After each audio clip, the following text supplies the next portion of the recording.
பொறுமைன்னா என்ன?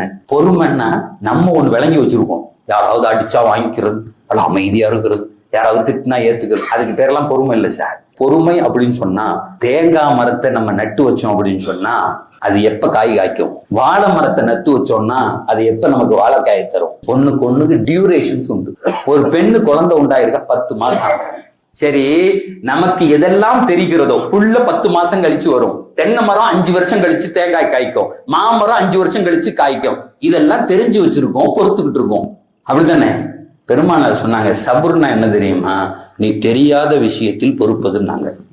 இது 1 வருஷம் கழிச்சு வருங்க, 10 மாசம் கழிச்சு வருவோம்னு பொறுக்கிறல்ல, அதை கொண்டாடுறல்ல, அந்த அம்மாக்கு வலிக்கிறத நீ சிரிக்கிறல்ல. பெருமானார் சொன்னாங்க, சபுர் அப்படின்னா என்ன அர்த்தம் தெரியுமா? சிஸ்டத்தோடு பொருந்தி போவதுன்னாங்க. உனக்கு எதுக்கெல்லாம் டியூரேஷன் தெரியலையோ, காலம் வரலன்னு சந்தோஷமா இருக்கணும். என் நல்லா நிகழ்த்தி காமிப்பான், அதுக்கு பேர் தான் சபுர்.